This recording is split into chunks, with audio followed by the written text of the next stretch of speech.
આપણી અંદર self love કેવી રીતે બને છે? સેલ્ફ લવ કેવી રીતે?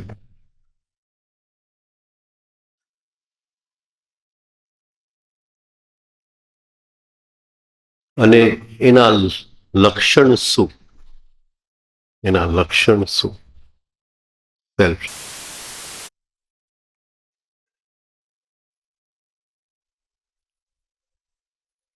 એક આપણને નામ આપવામાં આવે છે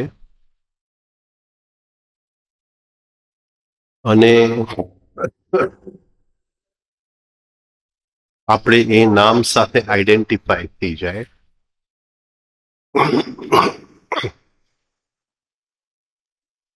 એક અંદર હું જે છું એનું એક ચિત્ર બની જાય અને એ ચિત્રના પ્રેમમાં પડી જાય. હવે આખી જિંદગી એ ચિત્રના પ્રેમમાં હોય આપણે.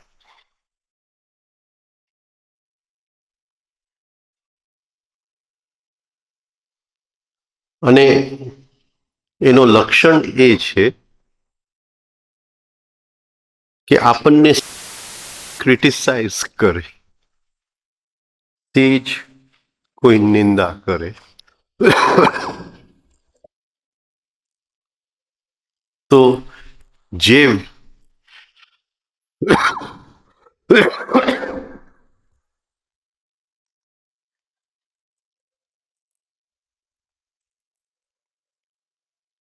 જે વ્યક્તિ પ્રત્યે આપણને લગાવ હતો એના નિંદાથી આપણને એના પ્રત્યે દ્વેષ થઈ જાય.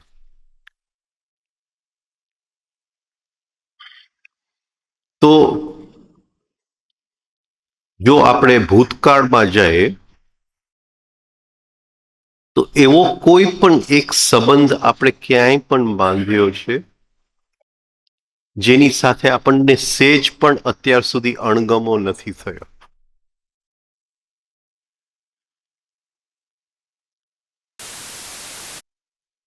તો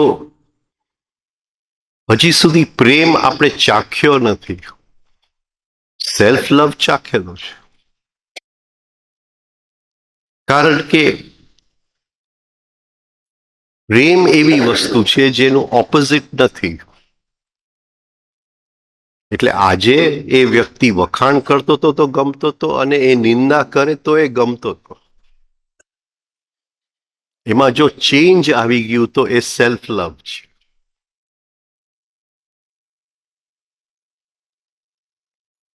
અને એક મોટી પ્રેક્ટિસ છે અણગમામાંથી મુક્તિ,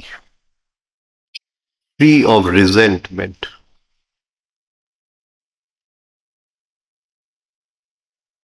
એક કંઈક હાયર છે. તાવડેજીની ભાષામાં એને યુનિવર્સ કે, યોગની ભાષામાં એને ચિત્તી શક્તિ કે, ગુરજેફની ભાષામાં એના હાયર ઇમોશનલ હાયર થિંકિંગ કે, જે હર ક્ષણે આપણી સાથે કોમ્યુનિકેશનમાં ઉતરવા માંગે છે.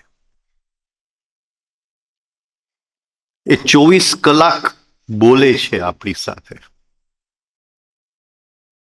પણ જ્યાં સુધી અંદર અણગમો છે ત્યાં સુધી આપણે એની સાથે કોમ્યુનિકેટ નથી કરી શકતા.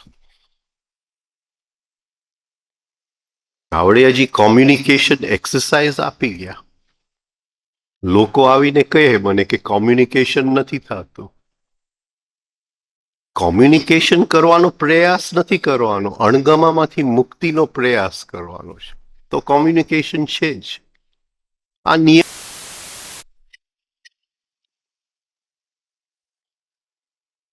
કે એ આપણી સાથે વાત કરવા માંગે છે,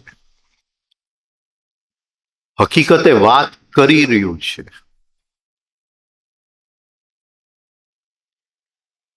પણ આપણે સાંભળી નથી શકતા કારણ કે અણગમો વચ્ચે છે.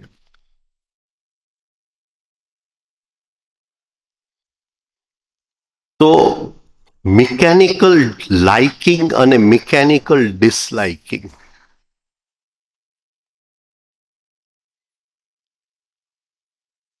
સતત આનો અભ્યાસ કરવો પડે. બીજું કે આપણી હેપીનેસ જે કે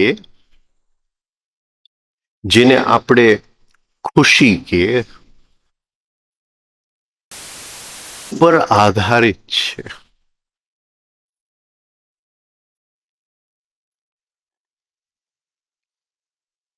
એ બહારના કોઈ પરિબળ ઉપર આધારિત છે. મારા દીકરા કે દીકરીને રાઈટ છોકરો કે છોકરી મળી જાય એની ઉપર આધારિત છે.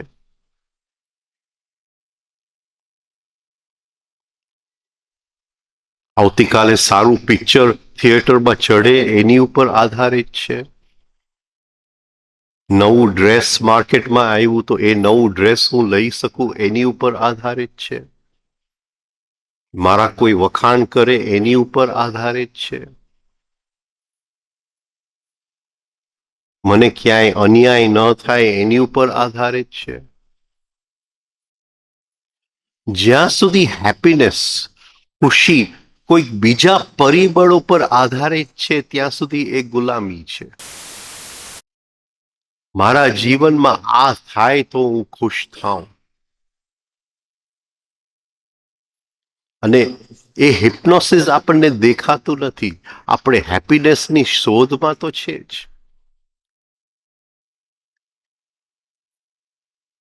અને હેપીનેસનો બીજો એક સ્ત્રોત છે જે અંદર છે,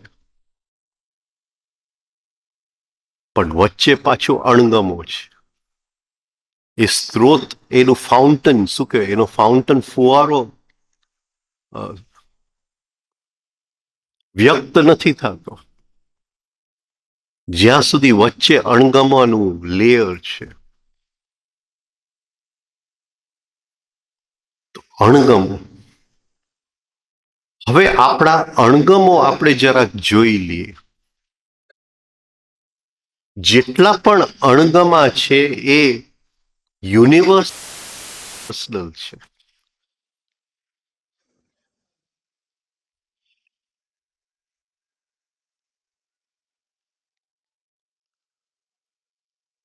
તો અહીંયા કામ કરવાની જરૂર છે. ઘણા લોકો પૂછે કે ભાઈ ઈગો શું ને ઈગોમાંથી મુક્ત, પણ આ રસ્તો ફ્રી ઓફ ડિસલાઇક, અણગમામાંથી મુક્તિ. કારણ કે એક અણગમા પર્સનલ છે. મારા ધર્મ વિશે કોઈ બોલે, મારો ધર્મ અણગમો. મારા કપડા વિશે કોઈ બોલે, અણગમો. મારા ખોરાક વિશે કોઈ બોલે, અણગમો. મારા કુલ વિશે કોઈ બોલે, નાત વિશે કોઈ બોલે, અણગમો. મારા દેશ વિશે કોઈ બોલે, અણગમો. મારા ફેમિલી વિશે કોઈ બોલે, અણગમો.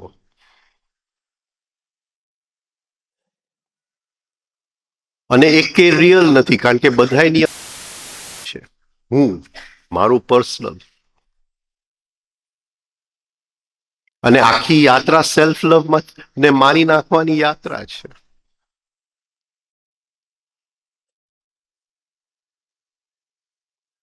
અત્યારે તો સેલ્ફ લવ તો જાણે કે પહેલા તો આપણે કહી શકતા હતા કે ભાઈ 5 વર્ષે અહમ આવે અને સેલ્ફ લવ આવે. હવે તો 2 વર્ષનો છોકરાઓ કે I don't like you and I like you. મને એમ થાય કે હવે બધું આમ સ્પીડમાં ચાલતું જાય છે. જાણે કે અહમનો શું કહે ઘડતર હવે 5 વર્ષથી કંઈક કૂદકો મારી ગયો, 2 વર્ષ કે 3 વર્ષની ઉંમરમાં.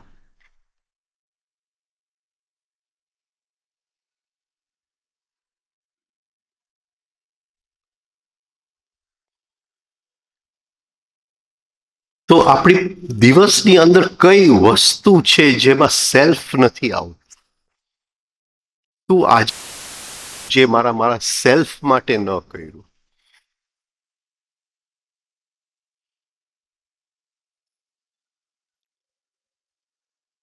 પણ બધી જગ્યાએ સેલ્ફ હશે. મને કોઈ બોલાવતું નથી, મને કોઈ માન આપતું નથી, મને કોઈ આ નથી કરતું, તે નથી કરતું.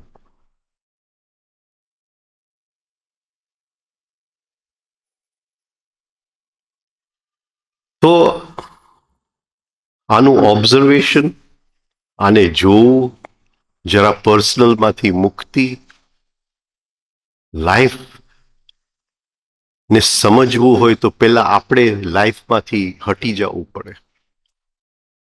થોડું ઘણું જ્યોતિષ જાણતો કે જાણું કે જે કંઈ થોડું ઘણું કોઈ પૂછવા નહીં આવતા, બહુ સારું નથી જાણતું. તે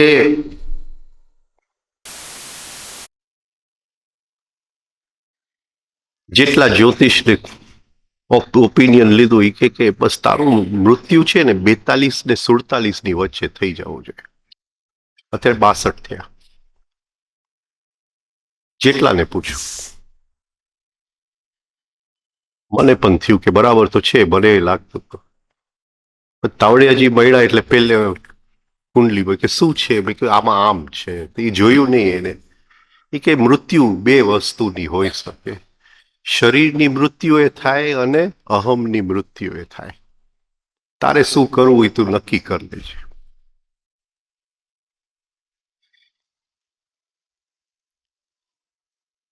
યોગ છે, મૃત્યુનું યોગ છે.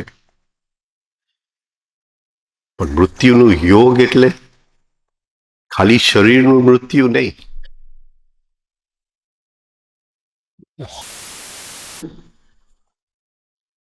આ સેલ્ફ લવ. તો થોડું મને એમ થયું આજે થોડું એક લિસ્ટ બનાવી લે.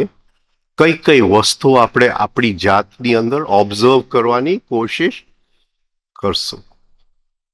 થોડી એક લિસ્ટ બનાવી લે. આપણે વાત થઈ કે જીવન પર્સનાલિટીમાં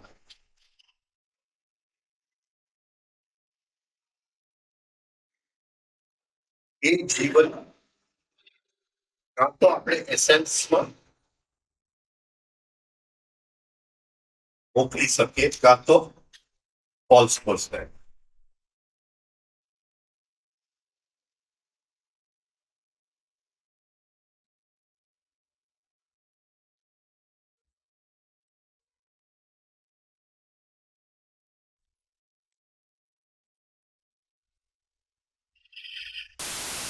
એ કઈ આપણે સાધના માટે કરીએ છીએ એ નેટ પ્રેક્ટિસ છે, એ સાધના નથી. 3 step rhythmic breathing net practice છે. રિફાઇનિંગ એક્સરસાઇઝીસ નેટ પ્રેક્ટિસ છે. મેડિટેશનમાં બેસવું એ નેટ પ્રેક્ટિસ છે. મંત્ર યોગ કરવું એ નેટ પ્રેક્ટિસ છે. આ એકે વસ્તુ સાધના નથી. આ બધું નેટ પ્રેક્ટિસ છે.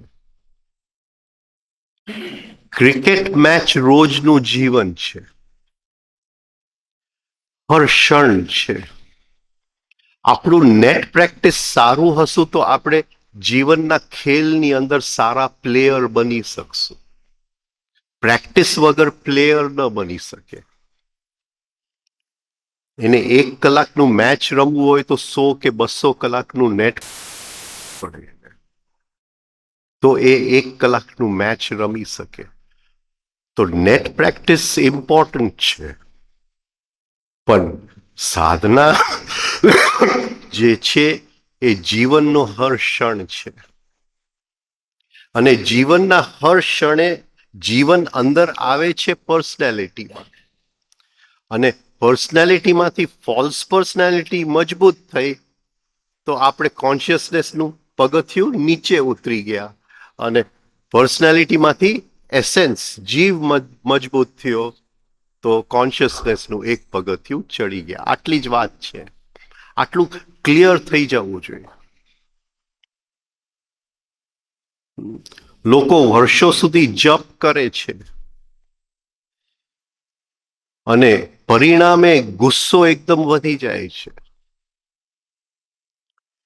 તો એ ક્રિકેટ બોલે આઉટ થઈ ગયા, ભલે હજારો કલાક નેટ પ્રેક્ટિસ કર્યું. સાધના ક્રિકેટ મેચ છે.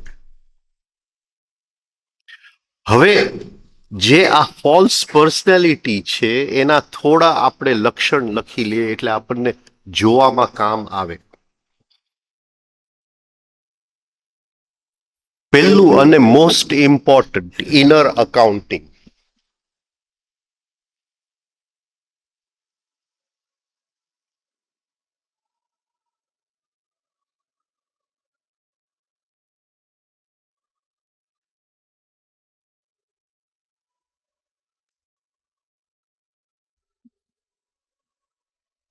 આ બહુ મોટો વિષય છે, પણ થોડું થોડું તમારી સાથે આપણે એના લક્ષણ જોઈ લઈએ.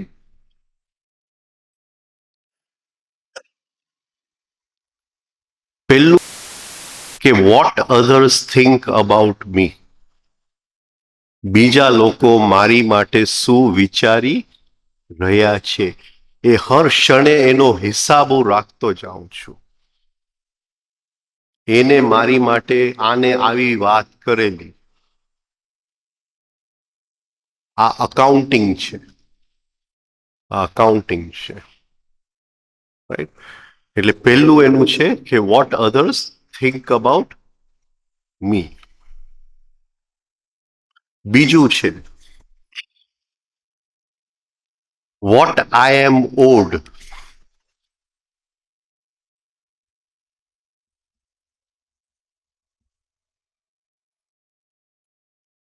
શું કે ગુજરાતીમાં? લેણું બાકી છે. મારા બેલેન્સ શીટમાં, મારું જે બેલેન્સ શીટ છે એની મેં હંમેશા બીજા માટે કર્યું છે, પણ મારી માટે તો કોઈએ કંઈ કર્યું નથી. લેણું બાકી છે. શું કે લેણું બાકી છે, રાઈટ? એ ભાઈ માંદા હતા ત્યારે એનું ખૂબ કર્યું, પણ હવે તો એ મને ફોન પણ નથી કરતા. આ અકાઉન્ટિંગ છે. હા, એ મારા ઘરે રહેવા આવ્યા ત્યારે તો એનું ખૂબ મેં ફર્સ્ટ ક્લાસ રસોઈ બનાવી દીધું હતું, પણ એના ઘરે ગયો તો એક સૂકી રોટલી મને ખવડાવી દીધી. મને કોઈ પૂછતું નથી, મને કોઈએ કંઈ આપ્યું નથી. મને જો આવો મોકો હોત તો હું ક્યાંય ને ક્યાંય પહોંચી ગયો હોત. આ બધી અંદર હિસાબ આપણે રાખીએ છીએ. એટલે હંમેશા લોકો જ્યારે વાત કરે ત્યારે શું ઊંચું હોય, ભલે બીજાએ કર્યું મારી માટે, પણ મારું પાસું જરા ઊંચું છે. એટલે બેલેન્સની અંદર તો એનું જ બોલાય છે, એનું જ બોલાય છે. અને આ વસ્તુ જ્યારે એકદમ નીચલી સપાટીએ પહોંચી જાય એટલે સેલ્ફ પિટીનો જન્મ થાય, આત્મદયાનો જન્મ થાય.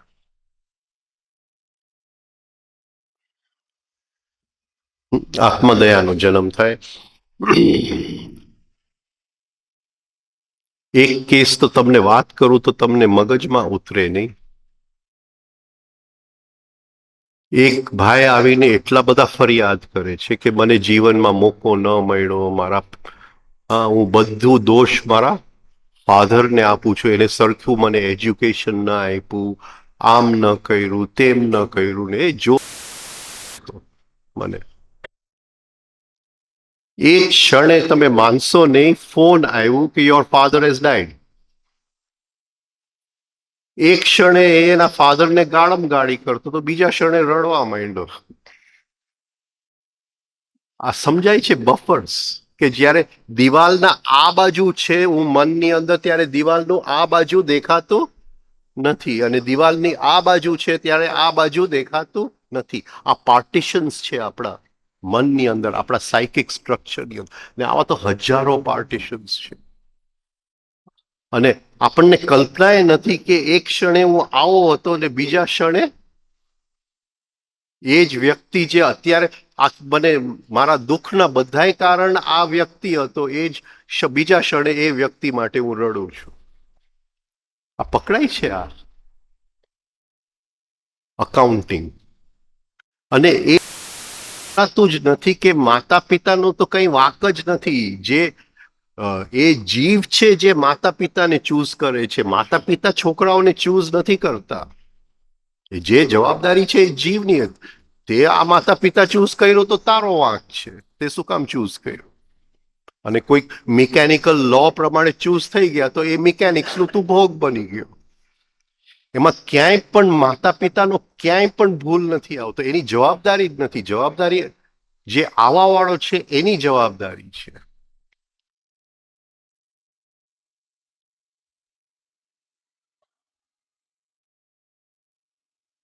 એનો મતલબ એ નહીં કે આપણે બેફામ વર્તીએ. હા, આપણે જે બાળક આપણે ત્યાં જન્મ લઈએ છીએ આપણો બાળક નથી. કોઈક યુનિવર્સલ માઇન્ડમાંથી આપણને સાચવવા માટે કંઈક સંપત્તિ આપ્યું છે થોડો વખત માટે, અને આપણે એકદમ પ્રેમ.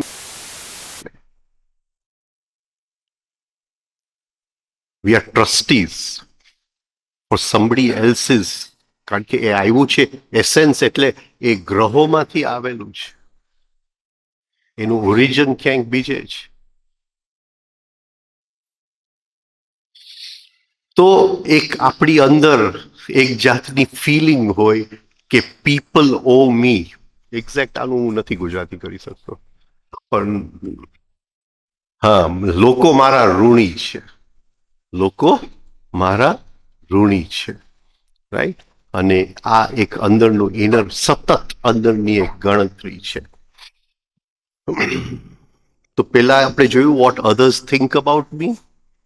હા, બીજું આપણે જોયું હા લોકો મારા ઋણી છે. ત્રીજું, people like to sing their own song. અહમનું ગીત ગાવું તો એટલું ગમે, એટલું ગમે. હું અહીંયા ગયો તો એક વખત એક બહુ ફેમસ આશ્રમ, જેના બધા આશ્રમ ઓલ ઓવર ઇન્ડિયા છે, અને એના ગુરુ ઊભા થયા. હું પ્રેસિડેન્ટને મળી આવ્યો, અને મેં અમેરિકામાં આ ઊભું કર્યું, અને આ કર્યું, અને મેં તે કર્યું. મેં તે કે ભાઈ તું આશ્રમમાં શેની માટે આવેલો? કઈ થયું તો નહીં? થયું તો નહીં. I did this, I did that. I am this, I am that. ચલો સાધારણ માણસ બોલે તો, પણ આ તો ભગવા કપડા વાળો, જેને સંન્યાસ આયમાંથી મુક્તિ લેવા માટે સંન્યાસ લીધી, સ્ટેજ ઉપર ચાલુ થઈ ગયો.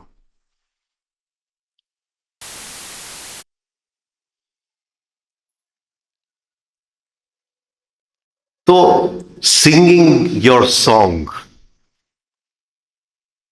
આપણે નાના હતા ને, નર્સરી રાઇમ્સ હતા. એટલે કે little Jack owner sat in a corner eating his Christmas pie. He put in his thumb, pulled out a plum. What a good boy am I. આખી જિંદગી શું કર્યું તે? What a good boy am I. આ મારું જિંદગીનું શું કહે સરવાળું. જ્યાં ગયો વોટ અ ગુડ બોય હોય બાય. અરે બીએ પાસ થયો, એટલી સારી રીતે પાસ થયો.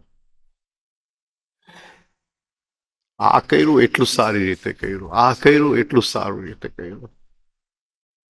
પોતાના ગીત ગાય. આ એક જાતનું અકાઉન્ટિંગ છે. અને એ લોકોને કે બહાર જો ગીત ગાવું પડે તો ચોક્કસ અંદર બધું ખોખલું જ છે, એના સિવાય શક્ય જ નથી.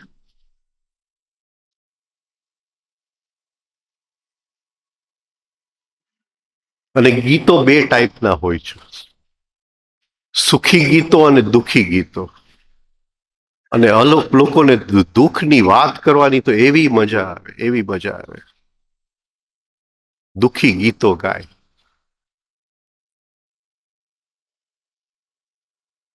મારે ત્યાં મહેમાન આવી ગયા હતા, પણ ચાદર બધાય બગાડી નાખ્યા. અને ભૂલથી જો મહેમાન કૂતરું લઈને આવે,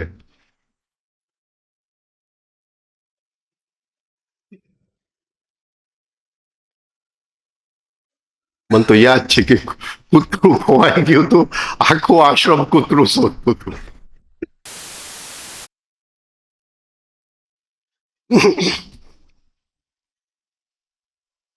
અને પછી મહેમાનો જાય એટલે આપણા દુઃખી ગીત ચાલુ થઈ જાય. અને આમ કર્યું, અને આમ કર્યું.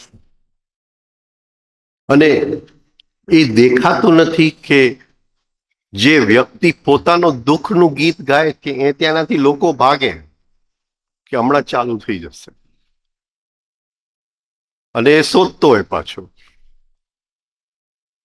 અને બે ચાર જણા જો ભેગા થઈ ગયા હોય ને એમાં કોઈક બીજું પોતાનું દુઃખનું ગીત ગાય તો એને ખોટું લાગે કે બીજો કેવી રીતે દુઃખી હોઈ શકે, હું આટલો દુઃખી છું. તો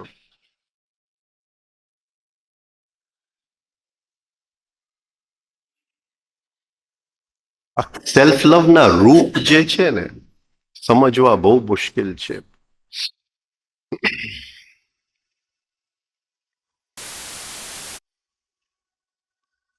જેમ મેં કીધું, ઇનર અકાઉન્ટિંગ મોટું ટોપિક છે. એક વસ્તુ છેલ્લું લઈ લે એમાં અંદર, ન્યાય અને અન્યાય.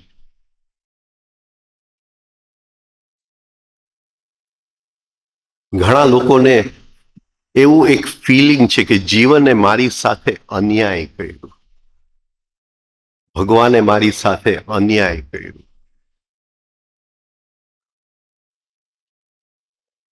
અને એ પકડાતું નથી કે ભગવાન બિચારો કંઈ કરી નથી શકતો. એને રૂલ્સ ઓફ ધ ગેમ બનાવી લીધા. અને એ કોઈની માટે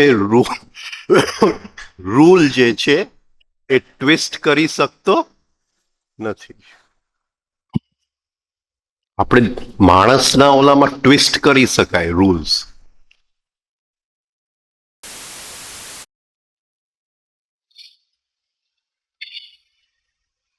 ઓળખાણ હોય તો ટ્વિસ્ટ થઈ જાય થોડા રૂલ્સ આમથી. પણ ભગવાન ન ટ્વિસ્ટ કરી શકે. એ તો એને નક્કી કરી લીધું કે ભાઈ હુકમનો એકો એ કાળીના એકાને મારે, આ નિયમ છે. પછી તમે કહો કે આ એક જ બાજી માટે તમે આ મંદિરમાં જાઓ, જરાક ફૂલ બૂલ ચડાવો ને અગરબત્તી પેટવો કે ભાઈ આ એક જ બાજી, તમે ખાલી આ કાળીનો એકો હુકમના એકાને મારે. પણ એ કે એ નહીં થાય, એ નહીં થાય. એનો મતલબ જ એ છે કે જે છે એ ન્યાય જ છે, એના સિવાય હોય જ ન શકે.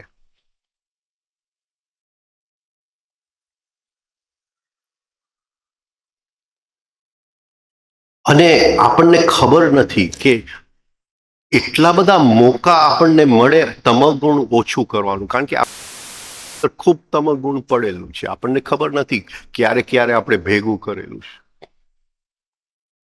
અને જેમ મેં કીધું કે તમગુણ ને ટ્રાન્સફોર્મ કરવા માટે એક જ ટેકનિક છે, પ્રતીક્ષા.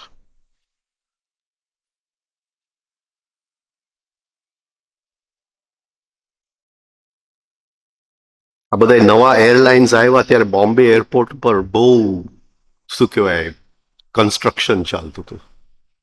એટલે સિક્યોરિટીની લાઈનમાં ઘણી વાર 1.5-2 કલાક નીકળી જાય. તે એક દિવસ સવારના 4 વાગે ઊભો હતો અને લોકો ઓળખાણથી આગળ આવે. ઓળખાણથી આગળ આવે એટલે મારો વાંદરો કે આ તો અન્યાય છે, હું અહીંયા લાઈનમાં ઊભો ને લોકો ઓળખાણથી આગળ કેવી રીતે આવે. પછી અંદર સમજણ આવે આ મોકો છે, કાં તો તું કહી દે વાંદરાને શાંત કર નાખ. અને આટલી જો હું પ્રતીક્ષા કરીશ તો કેટલું બધું અંદરનું તમગુણ આ પકડાય છે.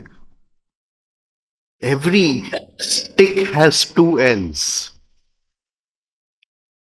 તો આ એક ભલે કલાક મારે ઊભું રહેવું પડે, પણ એક કલાકની પ્રતીક્ષાની અંદર કદાચ એક જન્મનું દુઃખને હું ટ્રાન્સફોર્મ કરી દઉં કે એ આવી જ ન શકે, કારણ કે એ તમગુણ ઓછું થઈ ગયું. લોકો રેડ લાઇટમાં ફસાયેલા હોય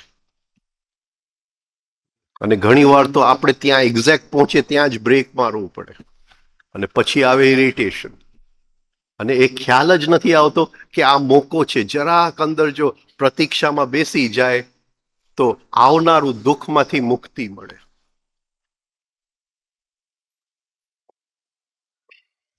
તો એક અને અન્યાયનું એક વેમ છે. ઓલો મિનિસ્ટર કરપ્શન કરે છે, આ ન્યાય નથી. પણ આપણને લાર્જ સ્કેલ પર દેખાતું જ નથી કે એક વસ્તુ સડી ગયું છે એને કીડા નહીં ખાઈ જાય તો એ વાસ મારી જશે, પણ એ આપણને સ્કેલ દેખાતું નથી. આપણને તો એક વ્યક્તિ, કારણ કે પર્સનલ ટુ પર્સનલ જ દેખાય. યુનિવર્સલ માઇન્ડ તો આપણને દેખાય નહીં કે યુનિવર્સલ માઇન્ડની અંદર કંઈક નવું બનવાનું છે, એટલે જૂનું બધું જલ્દી કીડા ખાઈ જાય તો સારું.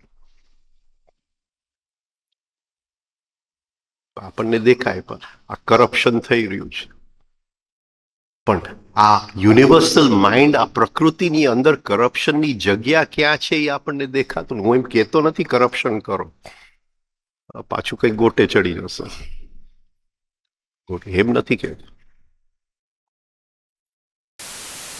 ભાઈ આવ્યા હતા મારી પાસે કે મારે અધ્યાત્મ કરવું છે, પણ એ કે આટલા પૈસા કમાવીને કરવું છે. એ કે કઈ વાંધો નહીં ને, આટલા પૈસા હું કરપ્શનથી કમાવી લઉં.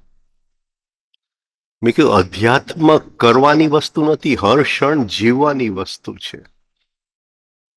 ને હર ક્ષણ હું કઈ રીતે શું કરું છું એ મતલબનું નથી, હું કઈ રીતે કરું છું એ અધ્યાત્મ છે.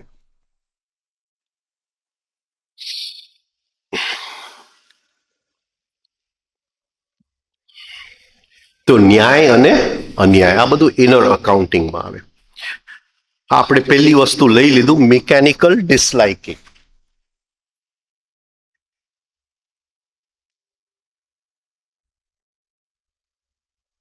અતિશય ઓટોમેટિક છે, હર ક્ષણે અંદર ગમો અને અણગમો.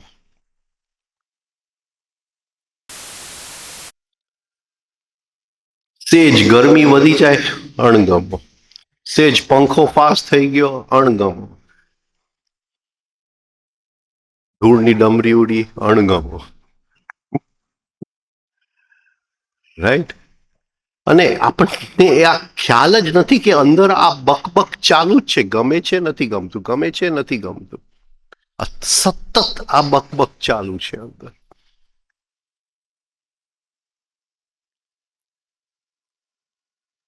જ્યાં જ્યાં યાદ આવે, ભલે અડધી કલાક પછી યાદ આવે, 15 મિનિટ પછી યાદ આવે, 10 મિનિટ પછી યાદ આવે, અરે અણગમો કરેલો, તરત જ એને ન્યુટ્રલાઇઝ કરી નાખો, મુક્ત થઈ જાઓ એમાં. એ સાચવવા જેવી વસ્તુ નથી. એ બહુ મોટું દુઃખનું શું કહેવાય બીજ આપણે વાવી દીધું છે ત્યાં. કારણ કે એ બધો અણગમો ભેગો થઈને એવો એક બનાવશે જેને આપણને ખબર નથી. એટલે જ્યાં જ્યાં અણગમો થાય, લાઈફમાં પ્રેફરન્સીસ હોય. કોઈક પૂછે કે ભાઈ કોબીનું શાક ભાવશે કે રીંગણાનું શાક ભાવશે? બંને ભાવશે, પણ જો કોબી હોય તો રીંગણા કરતા સારું, પણ બંને ભાવશે. એકેમાં અણગમો નથી બને, કેમાં અણગમો નહીં. તો જીવનમાં એક આપણા શું કહેવાય આનંદ લેવા માટે પ્રેફરન્સીસ રાખો, પણ ડિસલાઇક નહીં, ડિસલાઇક નહીં. અને એક આપણને ખ્યાલ જ નથી કે એક એક અણગમો આ આખું બોડી બ્રેઇન સિસ્ટમની અંદર એવી જગ્યાએ ટેન્શનની ગાંઠો ઊભી કરી દે. મેં એમની ઉપર અણગમો કર્યો, પણ એક અંદર રહ્યું ને એની અંદર થોડું ગયું છે, અને એ બધા બ્લોકેજીસ છે. આપણે રિલેક્સ જ ન થઈ શકે, ભલે હોલિડેમાં જાય ક્યાંક દરિયા કિનારે કે કશે.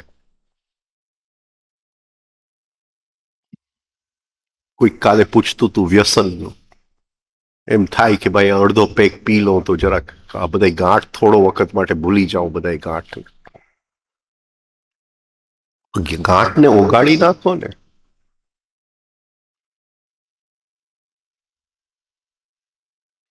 તો જસ્ટ જોજો, ઇવન ટાઈમર એ મૂકી શકો ઘડિયાળમાં, દર કલાકે વાગે કે છેલ્લા કલાકમાં ક્યાંય અણગમો આવેલો, ક્યાંય પણ આવેલો તો જરાક એને સરખું કરી લો. જરાક પૂછું કે એવું તો શું હતું કે અણગમો આવ્યો. હા બોલો.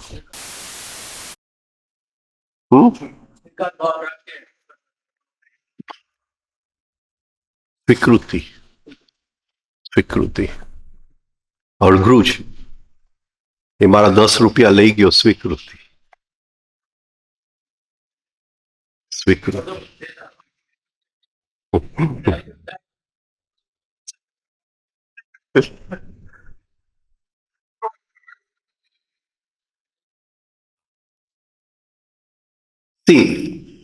જર્ની જે છે ને, યાત્રા from the fact to the truth, પણ ફેક્ટની એક્સેપ્ટન્સ.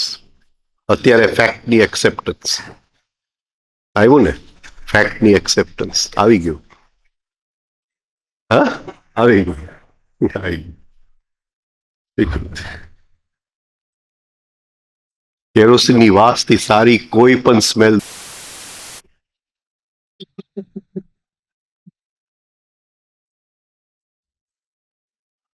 એમ પછી એમ ન કહું મારે પત્નીને કે આવું પરફ્યુમ વાપરજે, પણ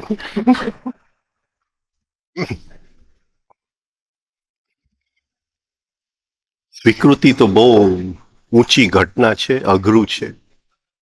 મને કોઈ છેતરીને મારી વસ્તુ લઈ ગયો, ફેક્ટ છે કે નહીં? ફેક્ટ છે કે નહીં?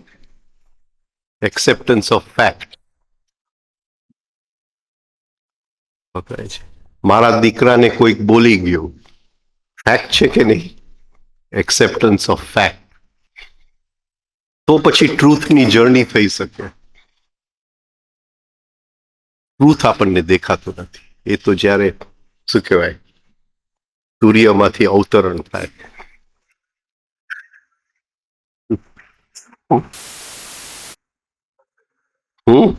ને એ બફર ઊભું કરવા જેવું છે. સમજણ વગર એની મરજી એ બફર છે.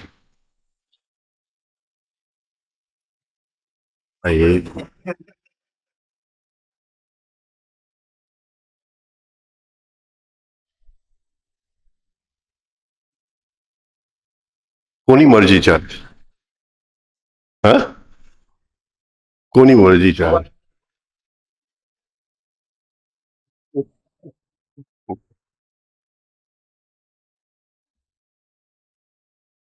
Justification, self-justification.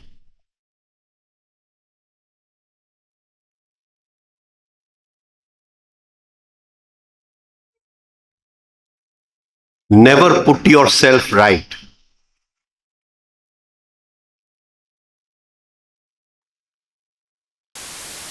એટલે હું મોડો આવ્યો. I put myself right.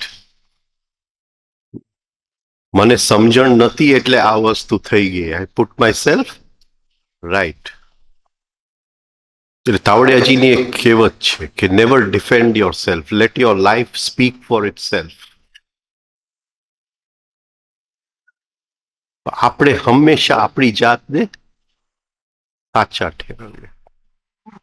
હવે આની સાથે શું આવે, કઈ વસ્તુ આવે? સેલ્ફ જસ્ટિફિકેશનની સાથે શું આવે? હા, પણ એની સાથે સાથે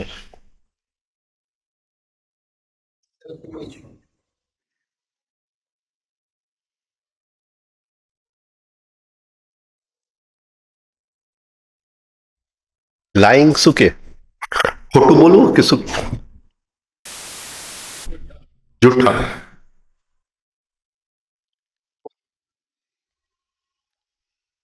રાઈટ.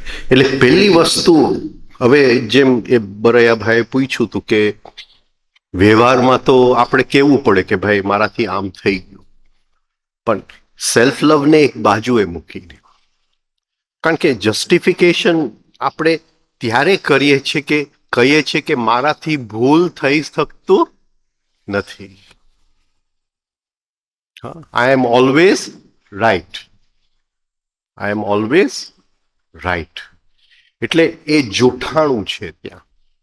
એ જૂઠાણું છે ત્યાં. રાઈટ. એટલે આપણે જસ્ટિફાય કરવું પડે. પણ કદાચ આપણે આપણા વ્યવહાર કે આપણી ઓફિસની અંદર તો કહેવું પડે કે ભાઈ આ કામ મેં કર્યું હતું. પણ પહેલી વસ્તુ સેલ્ફ લવને એક બાજુએ મૂકી અને એગ્રેસિવલી ન કહેવું કે આમાં વ્યવહારનો એક ભાગ છે.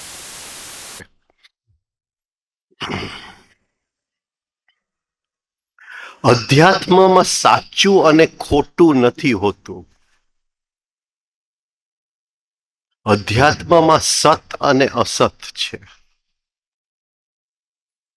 અહમ ઓગળ્યું તો સત, ફોલ્સ પર્સનાલિટી વધી ગયું, ચિત્ર વધી ગયું તો અસત. યુધિષ્ઠિરને મોટું ચિત્ર હતું કે હું હંમેશા સાચું બોલું છું, હંમેશા સાચું બોલું છું. એ એનો અહમનો ભાગ હતો. એ લાય હતું, લાઈંગ હતું. ભલે એ સાચું બોલતો હતો પણ એ શું, કારણ કે અહમ એક લાય છે. આ પકડાય છે. અહમ જૂઠાણું છે. અને સાચું બોલવાથી અહમ વધે તો એ જૂઠાણું છે.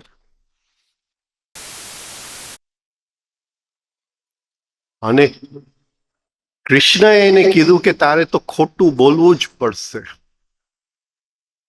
કારણ કે આ સાચું બોલવા વાળાનું છે તે મોટું ચિત્ર બનાવ્યું ને, તારું રથ ઉપર જ હવામાં ઉડે છે. હા, એ જે મોટું ચિત્ર બનાવ્યું છે ને, એ ચિત્ર જ તોડવું જરૂરી છે. એટલે જીવનમાં નૈતિકતા છે, રાઈટ અને રોંગ, મોરાલિટી છે. અધ્યાત્મમાં મોરાલિટી નથી. હર ક્ષણે અહમ વધ્યું કે ઘટ્યું, ફોલ્સ પર્સનાલિટીમાં ગયું કે એસેન્સમાં ગયું, આટલી જ વાત છે. એસેન્સમાં ગયું તો સત, ફોલ્સ પર્સનાલિટીમાં ગયું. ભલે સાચુંમાં સાચું હોય તો એ જૂઠાણું, કારણ કે અહમ વધ્યું. એટલે જ્યારે આપણે આપણી જાતને બચાવીએ છીએ, સેલ્ફ જસ્ટિફિકેશન, ત્યારે ચિત્ર જ મોટો થાય છે, બીજું કંઈ થતું નથી. એટલે મારાથી ભૂલ થઈ શકે એમ નથી. અને વ્યવહારમાં એવા લોકો મળે આપણને જે કોઈ દિવસ પોતાની ભૂલ સ્વીકારી ન શકે, અટકી ગયા છે ત્યાં. પછી આમાં એક બે લખું છું પણ ખાલી આપણે એમાં એ વિશે ભૂલી ગયા છે.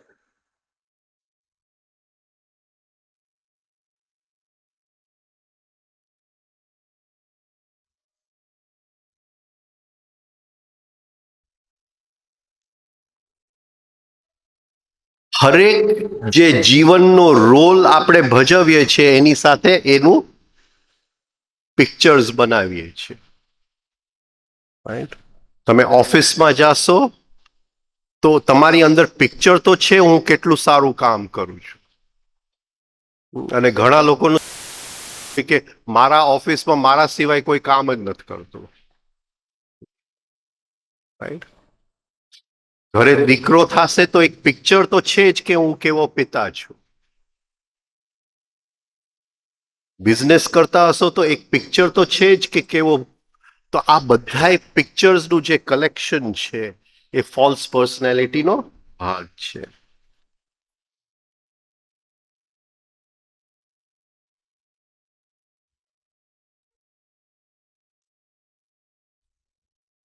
Day dreaming, day dreaming. Just આ થોડુંક જસ્ટ અન્ડરસ્ટેન્ડ કરીએ આપણે કે ડે ડ્રીમિંગમાં કઈ વસ્તુ નથી, કઈ વસ્તુ નથી. હા, નો, but what is absent in daydreaming? આ ભગવાન પણ બનાવી નથી શકતો, ખાલી મનુષ્ય જ બનાવી શકે. ભગવાનને કંઈ પણ બનાવવું હોય ને આ દુનિયાની અંદર તો એને 3 ગુણ ભેગા કરવા પડે. પણ ડે ડ્રીમિંગમાં 3 ગુણ નથી, તમસ નથી. ડે ડ્રીમિંગમાં ક્યાંય પણ અડચણ નથી. There is no denying force, no second force in daydreaming. આ સમજાય છે? પકડાય છે. અને આને પકડવું બહુ જરૂરી છે, કારણ કે લતા મંગેશકરનું ગીત સાંભળું છું પણ અંદર તો એનાથી સારું હું ગીત વગાડું છું. આ પકડાય છે. આપણો બેટ્સમેન સેન્ચુરી કરે છે પણ એનાથી સારું સેન્ચુરી હું અંદર કરી રહ્યો. આ બધી સ્પેશિયલ ફોર્મ્સ ઓફ ઇમેજિન. આમાં ખ્યાલ આવે છે કે હકીકતે હું બેટ્સમેન બનવા જાઉં તો શું હાલત મારી થાય, અને અહીંયા તો હું કેવો બેટ્સમેન છું. there is ત્યાં તમક ગુણ જ નથી આખા ડે ડ્રીમિંગની અંદર. there is no obstacle. એટલે અને કોઈ પણ મને કે એનું જીવન ઓબ્સ્ટેકલ્સ વગર ગયું છે, અડચણ વગરનું જીવન કોઈનું હોય તો કેજો જરા. જીવનનો નિયમ છે અડચણ. અને જ્યારે હું ડે ડ્રીમિંગ કરું છું, બ્રેનમાં એવા પાથવેઝ બનાવું છું કે જીવન માટે એ મને ટોટલી નબળો બનાવી દેવાનો છે. બરાબર સમજાય છું શું કહેવા માંગુ છું? કારણ કે હું ડે ડ્રીમિંગ કરું એમ જ બની જાય છે કે હવે મને જીવનમાં કોઈ અડચણ ચાલે એમ જ નથી. અને જીવન એટલે ઓબ્સ્ટેકલ્સ. તમગુણ તો હર ક્ષણે રજગુણ ને તમગુણ મળવા આવે. તો નિયમ છે. બીજું કે સપોઝિંગ મારી પાસે પૈસા નથી અને હું બહુ શું કહેવાય પૈસા વાળો છું, એનો હું ડે ડ્રીમિંગ કરતો હોઉં, તો કદાચ એવી કોઈ ઘટના બને અને મારા જીવનમાં પૈસા આવવાના છે, તો એ ડે ડ્રીમિંગ થી એ ઘટના નજીક આવે છે કે દૂર જાય છે? દૂર જાય છે. એ મને પકડાતું નથી. હા, હાજી. ને વિઝ્યુલાઇઝ જુદી વસ્તુ છે. એની અંદર ધારણા શક્તિ છે, એની અંદર વિલ છે. આની અંદર કોઈ પણ વિલ નથી. આ તો આડેધડ ચાલુ છે. પણ ઓલાની અંદર મારે સંકલ્પ શક્તિનો ઉપયોગ કરવો પડે. મારે એક ઘર બનાવવું હોય તો વિઝ્યુલાઇઝેશન કરવા માટે આડેધડ તો નહીં ચાલે. મારે સંકલ્પ શક્તિનો ઉપયોગ કરવો પડશે. છે તો ઇમેજિનેશન, પણ રાઈટ યુઝ ઓફ ઇમેજિનેશન. બરાબર છે. તમારે આવતા સાલની, મને ખબર નથી તમારા ઓફિસમાં, પણ આવતા સાલની બજેટ બનાવી હોય, હા, તો આડેધડ તો તમે નહીં બનાવી શકો. રાઈટ? કે કોઈ અડચણ વગર હું આટલા પૈસા આવતા સાલે ખર્ચી નાખું, એ તો શક્ય જ નથી. હા, તો તમારે એ રીતે વિઝ્યુલાઇઝ તો કરવું જ પડશે કે આ ડિપાર્ટમેન્ટ આટલા પૈસા ખર્ચશે, આ ડિપાર્ટમેન્ટ આટલા થશે, અને પછી બજેટ બને. રાઈટ?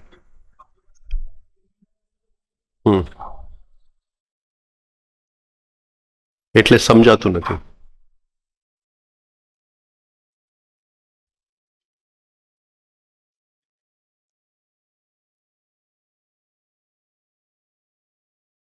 ભાઈ વિઝ્યુલાઇઝેશન આટલા સમયમાં થઈ ગયું. મારે કાશ્મીર જવું છે ફરવા, હા, તો વિઝ્યુલાઇઝ કર્યું કે ભાઈ અહીંથી હું દિલ્હી જઈશ, દિલ્હીથી પ્લેન પકડી શ્રીનગર જઈશ, શ્રીનગર આ હોટેલમાં ઉતરીશ, આમ કરીશ, પહેલગામ જઈશ, ગુલમર્ગ જઈશ. હા, આ રીતનું મારું પ્રોગ્રામ છે. બધું થઈ ગયું.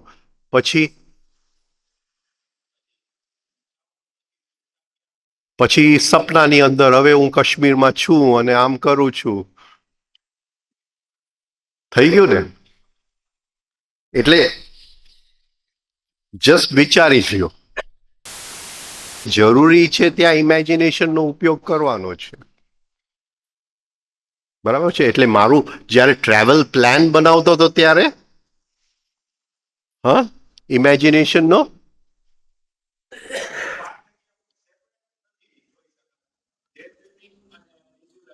એટલે એ જ કીધું વિઝ્યુલાઇઝેશનમાં વિલનો ઉપયોગ કરવો પડે છે. મારે ઇમેજિનેશનને ડાયરેક્ટ કરવું પડે છે. ઓલું ઓટોમેટિક ચાલે છે, એમાં ક્યાંય પણ અટેન્શન હોતું નથી.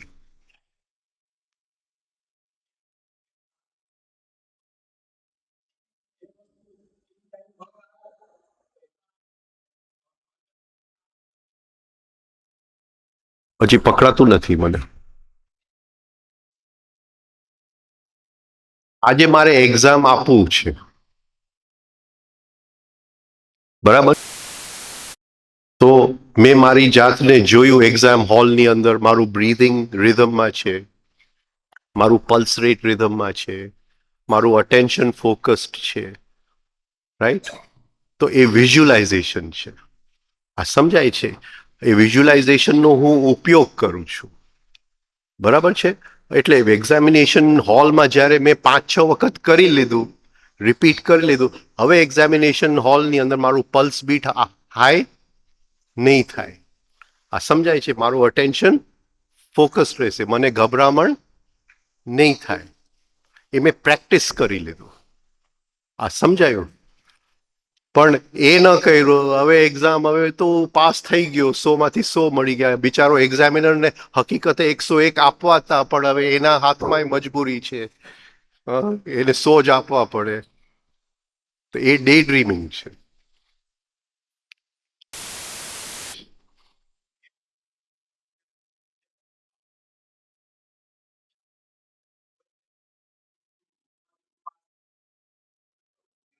એ હજી પકડાતું નથી મને, પકડાતું નથી.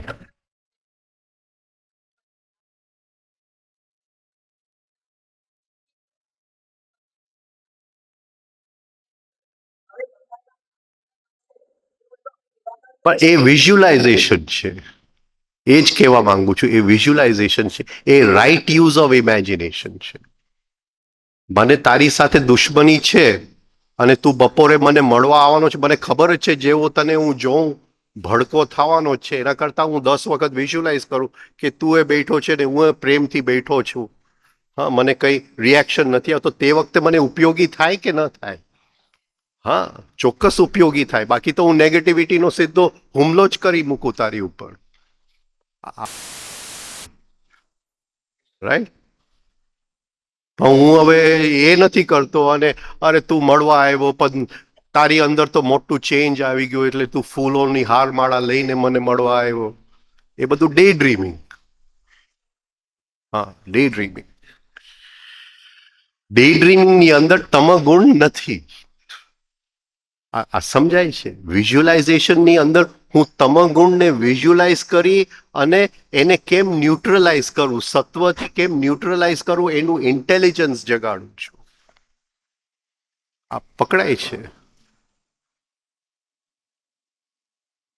ઇવન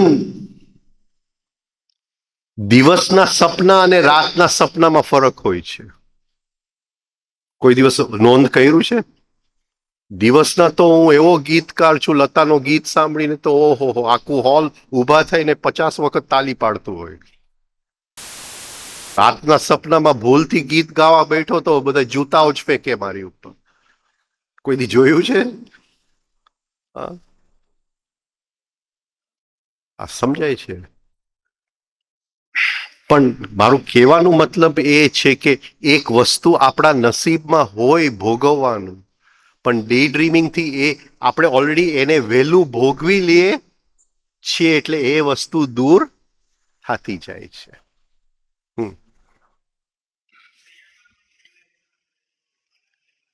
હા, કઈ? હા, એટલે પ્રેયરની અંદર શું છે કે આપણે ચારે સેન્ટર્સને પહેલા જાગૃત કરીએ છીએ.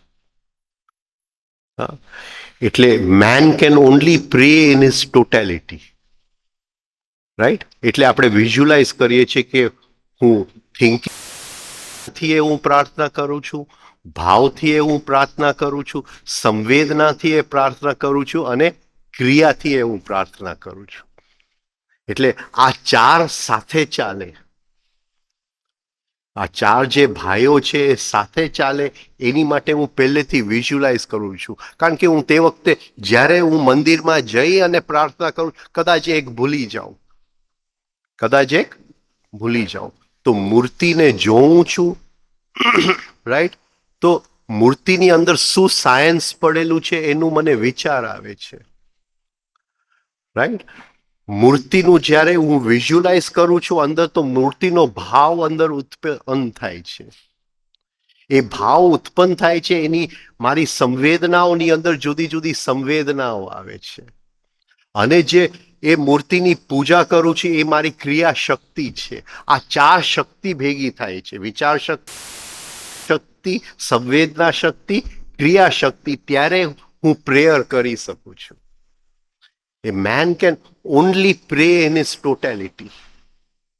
એમાં એક પણ ઓછું હશે તો મારી પ્રાર્થના નહીં થાય. આ ચારે ચારને સાથે લઈને પ્રાર્થના કરો. આ ચાર ભાઈઓ અંદર બેઠા છે, આ પકડાય છે. એટલે એ પહેલેથી હું વિઝ્યુલાઇઝ કરું કે હું મંદિરમાં જાઉં છું,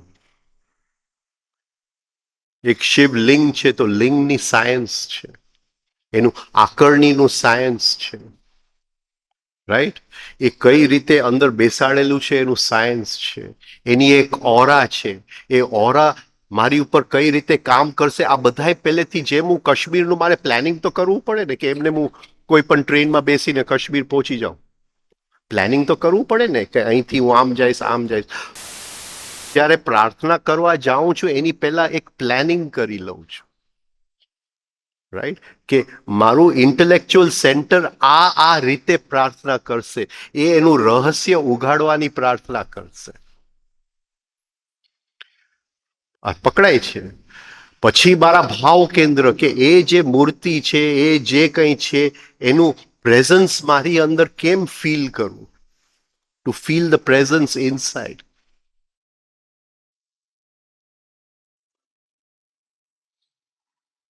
પછી એમાંથી કઈ કઈ સંવેદનાઓ આવશે, એ સંવેદનાઓ બોડીના જુદા જુદા સેન્ટર્સમાં આવશે. એક જગ્યાએ જ્યારે હું જાઉં છું જ્યાં અમુક રીતની શક્તિઓ હોય છે, આ બધું હું ઓફ ધ માર્ક જાઉં છું બધે, તો એ શક્તિઓ મને ક્યાંક ક્યાંક હિટ થશે. જગ્યાએ ગયો અને સડનલી સેક્સની શું કહેવાય તરંગો અંદર ઉત્પન્ન થવા માંડ્યા, તો મને ખ્યાલ આવી ગયો કે આ જગ્યામાં ખૂબ શક્તિ પડેલી છે. હવે સેક્સની તરંગોની અંદર જો હું ડે ડ્રીમિંગમાં ચાલ્યો જાઉં તો એ જગ્યાનો હું કોઈ પણ ઉપયોગ કરી શકું એમ નથી. પણ એ તરંગોની સંવેદનામાં ઉતરી જાઉં, એ તરંગોના ભાવમાં ઉતરી જાઉં, વિચાર કેન્દ્રથી આ તરંગોની અંદર કયા રહસ્ય પડેલા છે આ સમજાય છે. હા, કોઈકની સમાધિએ ગયો, કંઈક ગયો, તો કંઈક તો શક્તિનું લેતી દેતી થાય છે કે નથી થતી? તો શક્તિની લેતી દેતી કઈ જગ્યાએ થાય છે મારી અંદર? સેક્સ કેન્દ્ર ઉપર થાય છે, ત્રીજા નેત્ર ઉપર થાય છે, કઈ જગ્યાએ થાય છે?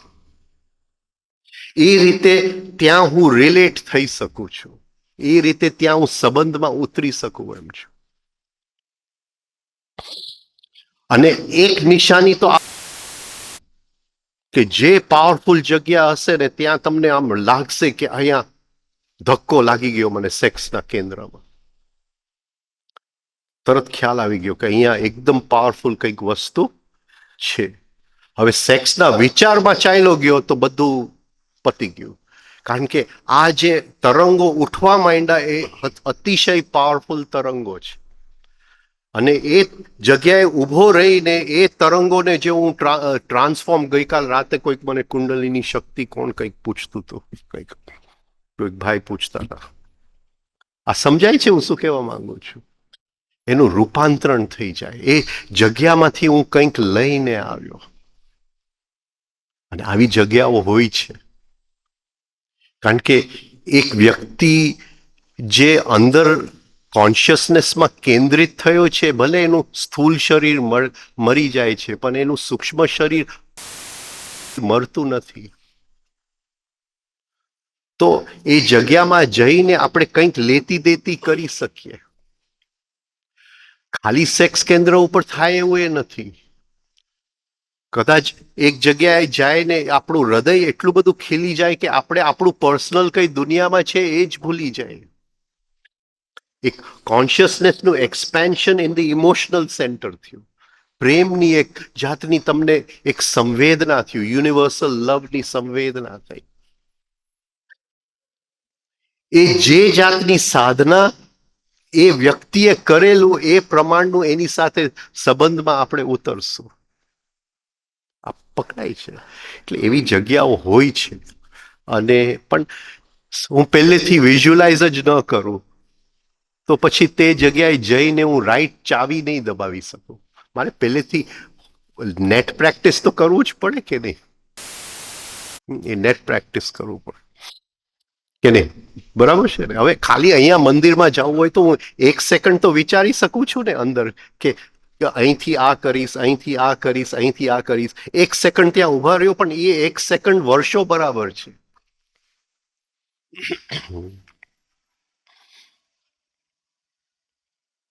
પકડાય છે.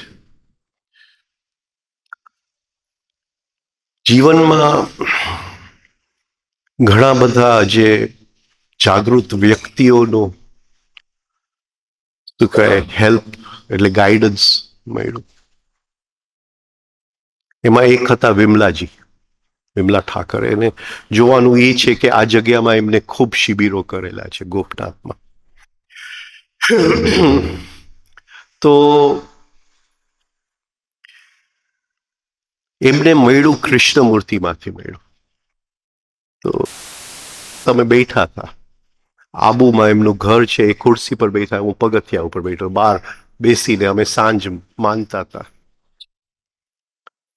તો મને કહે કે તને શું લાગે છે કે કૃષ્ણમૂર્તિને મેં જોયા, 1 સેકન્ડ માટે જોયા, અને એ 1 સેકન્ડમાં મેં એમને અંદર પચાવી લીધા, વાત પૂરી થઈ ગઈ.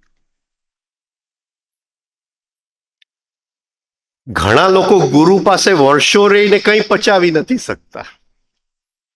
આ સમજાય છે હું શું કહેવા માંગુ છું? કંઈ પણ ફેરફાર નથી આવતો જીવનમાં. ને અહીંયા એક વ્યક્તિ તમને કહે છે કે 1 સેકન્ડ માટે એમને જોયા, એ જે હતા અંદર પચાવી લીધા, વાત પૂરી થઈ ગઈ. હા, તો અંદરની કેન્દ્રોની કેટલી ક્ષમતા. હા, તો દુનિયામાં ઘણી બધી જગ્યાઓ છે, ઘણી બધી જગ્યાએ આપણે શું કહેવાય કરવા જઈએ છીએ, પણ પ્રાર્થના 4 કેન્દ્રથી કરવું પડે.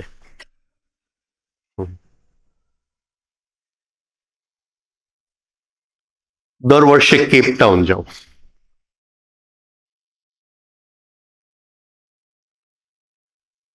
તો કેપટાઉન જે છે એને 7 એને કરામત કે, જ્યાં સૂફી સંતો ના શું કહેવાય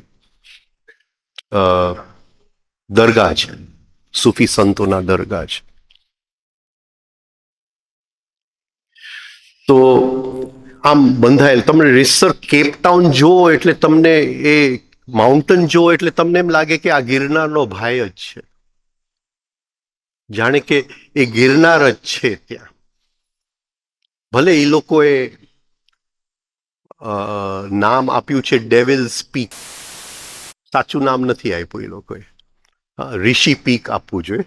એ લોકોએ ડેવિલ્સ, શેતાનનું પીક એમ નામ આપ્યું. હવે તો અંગ્રેજ લોકો છે, ગમે એ નામ આપે. રાઈટ. અને જ્યારે આપણે ગિરનારને ઉપરથી જોઈએ તો એક ઋષિ સૂતા છે સમાધિની અંદર, એવું આપણને લાગે. સેમ ત્યાં તમને લાગે. આ જાગૃત જગ્યા છે. ત્યાં સૂફી સંતોએ 7 કરામત બનાવ્યા છે.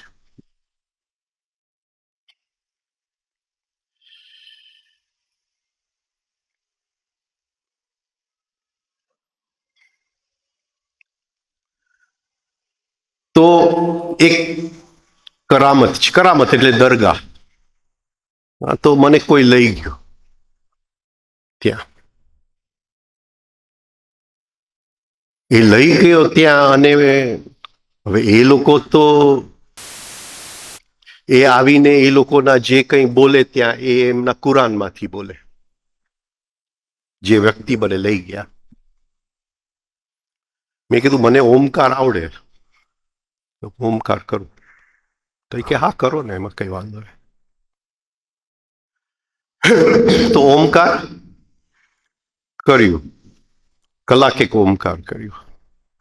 એ રીતસર બહાર આવીને જાણે કે મારી સાથે વાત કરતા હોય ને, એટલે રીતસર આકરણીનો રૂપ લે, બીજા કોઈને નહીં દેખાય. હવે દર વખતે હું જાઉં તો પેલી વસ્તુ ત્યાં જઈ અને એને નમન કરી આવું, કેમ છો. એટલે નમન એટલે પગે પડવું એ નમન નથી, એક લેતી દેતી, પ્રેમની લેતી દેતી. એ વ્યક્તિ જીવિત છે ત્યાં.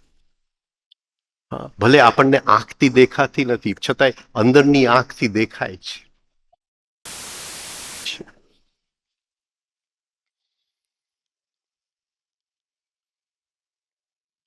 તો ત્યાં સંવેદના છે, વિચાર છે, ભાવ છે, ક્રિયા છે, એક ઓમકારની ક્રિયા છે.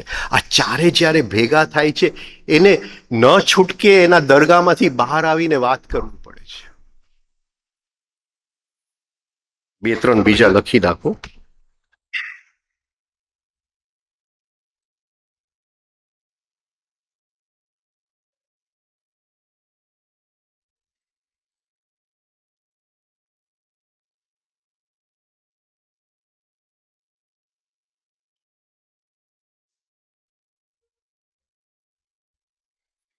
ઈર્ષા,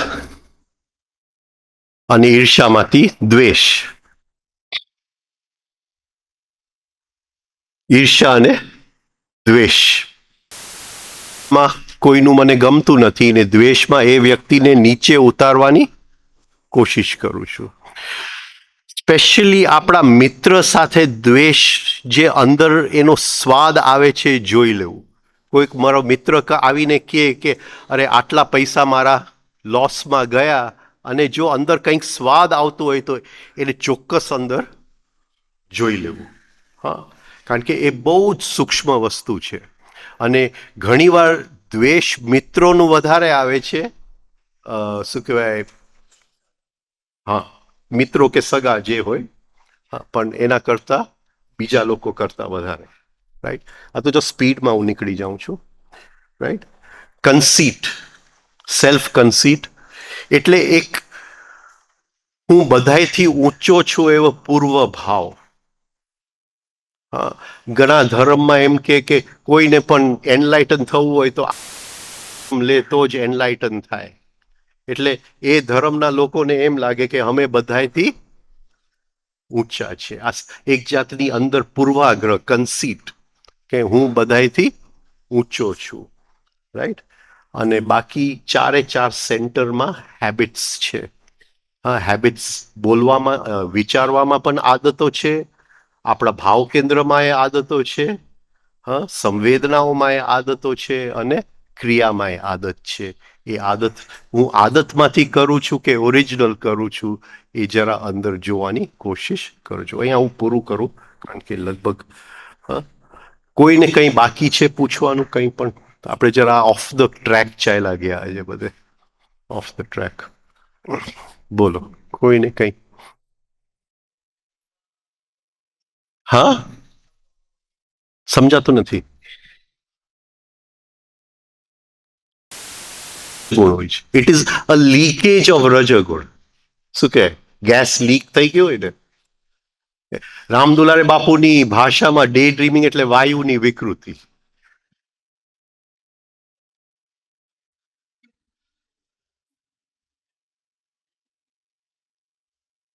તમે કોઈ રહ્યા નથી એમની સાથે? જો રહેવું પડે તો ખબર પડે બધાને. અડધી રાતે 2 વાગે જગાડે ને હાથમાં કોસ આપે કે ચલો આશ્રમ માટે આપણે ઝાડ વાવવાના છે. 2 વાગે કોઈક જગાડે અને કે પેલું તો ગાળ જ આવે એની ઉપર, ભલે ગુરુ હોય તો ગુરુ. આ સમજાય છે? વચ્ચે એને તોતું ઈપડું કે કોઈકે એને કીધું બાપુ ઊંધા દોડવામાં બહુ મજા છે. અડધી રાતે જગાડે બધાને 2 વાગે, ચલો ખેતરમાં ઊંધું દોડવાનું છે. એ બ્રેઇન સેલ્સ વધે. એની સાથે હવે એક વખત એમને મોરના બચ્ચા ખૂબ પાડેલા, એટલે કેટલા લોકો એમાં, ભાવનગરનું એનું ગ્રુપ બહુ મોટું હતું, એટલે ભાવનગરથી શેઠિયાઓ આવે બાપુને કંઈક પ્રોબ્લેમ હોય તો પૂછવા માટે, એટલે જેવું બેસે એટલે કે હા આ છે ને આ માખી મારવાનું છે, ઓલું આવે ને કે મારા મોરના બચ્ચાઓ ભૂખ્યા છે તમે જ માખ્યું, એટલે 8-10 જણા મરવા આવ્યા હોય, બધા એના હાથમાં એક એક આમ ટક ટક ટક બધે કરતા હોય, આવ્યા હોય કે બાપુના દર્શન કરવા માટે. હા,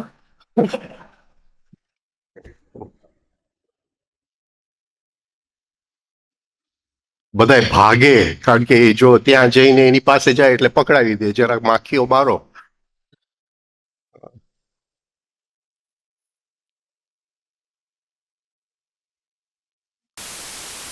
રહેવું, આપણે હસીએ પણ એમની સાથે રહેવું તો બહુ મુશ્કેલ હતું. એક વખત એમને એનિમાનું ભૂત વળગી ગયું, એનિમાનો ડબ્બો લઈ આવ્યા, એટલે જે કોઈ મળવા આવે કે તમે એનિમા લીધા છે, એનિમા લેવા બહુ સારા, એટલે બધું તૈયાર કરીને આપી દે એનિમા.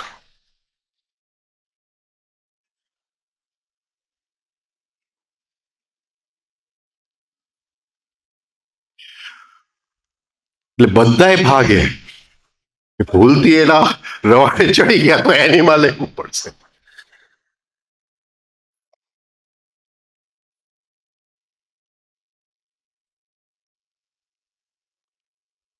એ 7 વર્ષ એમની સાથે કાઢ્યા છે.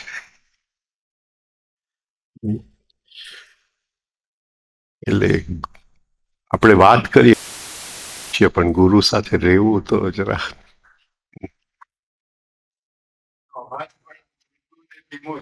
અદ્ભુત અવાજ છે. આમ આપણને ખ્યાલ આવે કે ગયા જન્મમાં મંત્રથી કસાયેલો અવાજ છે. એ એક શબ્દ બોલે તો આખું આમ અંદરનું રેઝોનન્સ આપણને પકડાઈ જાય, એવો મંત્રથી કસાયેલો અવાજ. એક વખત એક સ્વામીજી આવ્યા કે બાપુ મારે કુંડલીની જગાડવી છે. કાલ કોઈ ભાઈ પૂછતા હતા કુંડલીની શક્તિનું, કોઈક ભાઈ પૂછતા હતા કાલે રાતે, એટલે કે તારે કુંડલીની જગા હમણાં જગાડી દો,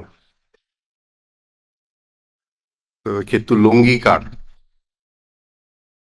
સ્વામીજીએ લુંગી કાઢી, ટાઈગર બામની આવડી બોટલ હતી, આખી આમ લઈ અને દુકાનમાં, અને ઓલા સ્વામી ઠેકડા મારે, ઠેકડા મારે.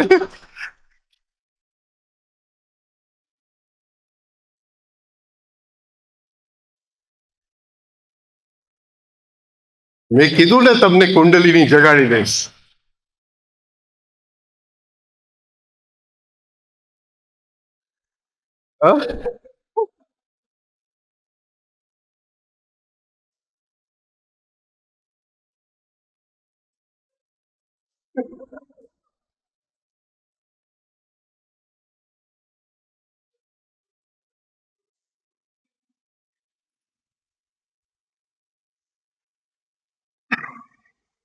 આવું છે બધું. બોલો, અધ્યાત્મની યાત્રા. હા, જેમ્સ હેડલી ચેઝની નોવલ કરતા રોમાંચક છે. એવું છે બધું. બોલો, કોઈને કઈ, કોઈને કઈ રહી ગયું છે? ઓકે, આપણે 3 વખત ગાયત્રી મંત્ર કરી ને છૂટા થાય.